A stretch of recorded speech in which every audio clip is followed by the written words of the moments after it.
Hello, everyone. A very warm welcome to my podcast, The Knowing Universe. And a star is born. Yes, that's today's episode. A star is born. So basically, I am going to talk not just about that how the star is born. I am going to share something non-scientific, which is just totally my thoughts, my opinion.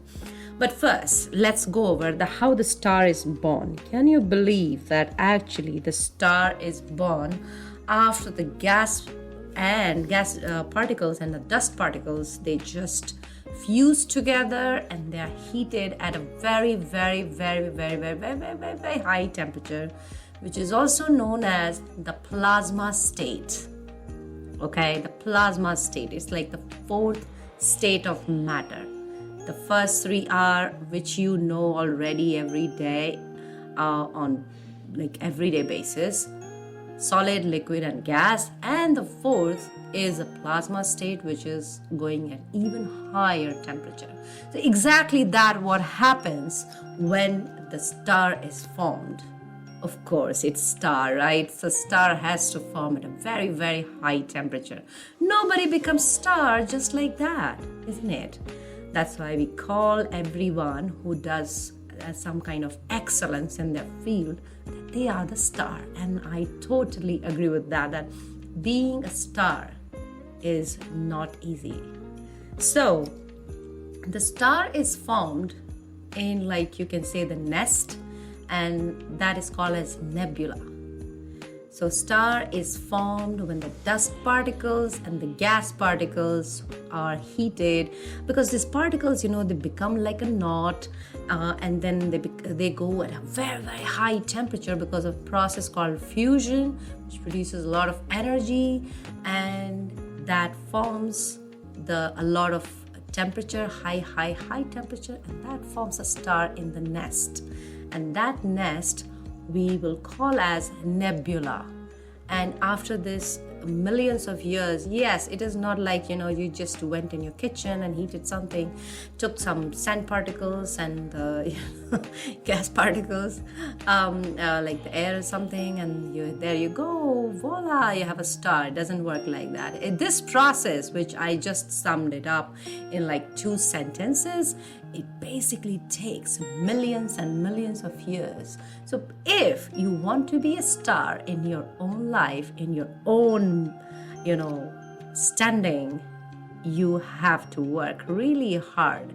And, the harder you work, the brighter you are, the longer you go. Look at the stars in every field, If you, I have a very favorite thought, in this regard, that says, an overnight success, like the success, you go, wow, that man is successful or that woman is successful.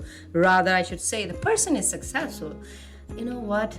They have worked hard for 15 years minimum.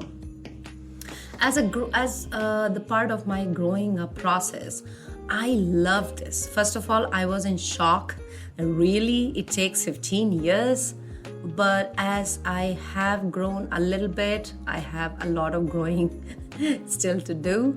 I have realized that's absolutely correct. It takes really, really, really long time to become something, So if you're a child, please, you haven't probably started yet. If you are a frustrated person and you're working in your field and you haven't achieved anything from your perspective, please don't lose your heart, because it takes 15 years for an overnight success, okay? People think that it's an overnight success, but no, it is the star, the making of a star. And in that many years of time, you will be as bright as twinkling for a long time in your field. So I am not going to go a lot of details about that, the scientific details, because it's very confusing. So I'll just say that stars are born with the clouds of dust and scattered everywhere, and that the dust cloud, when it is spread out, there is some kind of reaction which goes inside, and the gas and dust, they start to collapse, under their own gravity. So it's not just a spoon of dust and gas, it's a lot, okay, because it has got gravity. And gravity, as I have told you, is a pull force, so it starts collapsing. And then when that collapsing process happens, it starts the formation of star, okay? And the beginning of the star, when we see the first thing, that is called as protostar. The protostar will be very, very hot, and after some millions of years, as I was telling you, it will become a bright star. That the cloud formation and the collapsing, sometimes it does not just continuously happen. They take a break, like how we take a break sometimes, because of our reasons, but they come back to it again. That means the collapsing process and the heating process under the gravitational pull.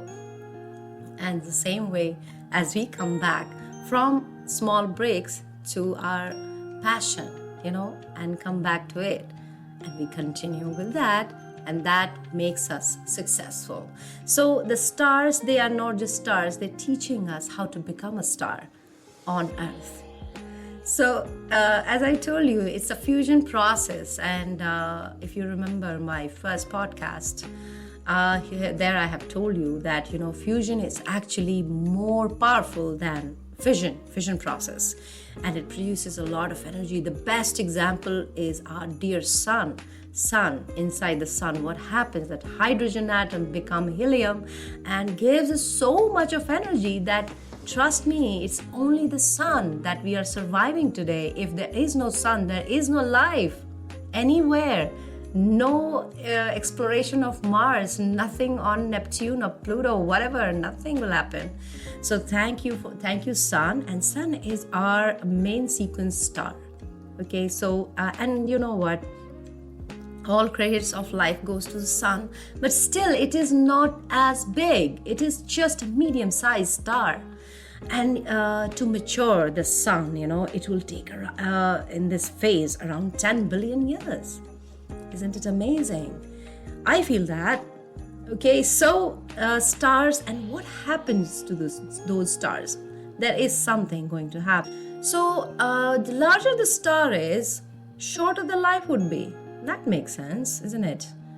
Yeah, so we should just, retain and maintain our light as we can continue the process of developing and evolving, I would say, as a human being, as a living organism.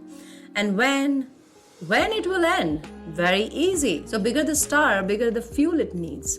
So the moment the star has lost its fuel, that means hydrogen, it's gone. It just stops, twinkling, or just stop being bright. So, but it also takes a lot of time to cool down. It is not going to happen just in a snap. It took millions of years to make it bright. It takes, again, a very, very long time to keep its light down. So then it will start to expand and cool, and then it will become a red giant. Our sun one day will be red giant because it's not a very big star. So there's different types of stars, and our star will become, first of all, red giant, that is sun, and then it will become the white dwarf. Why? Because, all the fuel is gone, and then slowly, the stellar core will be exposed, and then whatever is left, it will look like a white something that we know as white dwarf. So even the white dwarf, it is in the name, dwarf is it with it, but it is still the size of our Earth, okay, which was, so it will be still that big, okay, so it was just how our sun will be one day, okay, and maybe some very, very big star, right, supergiant ones, larger the mass, they will become the supernova, neutron star, or the dreaded black hole. Okay, I hope you found today's podcast interesting, as I had really great fun to record it. I'll see you next week with another episode. And till then, be your own guru and have fun. Thank you.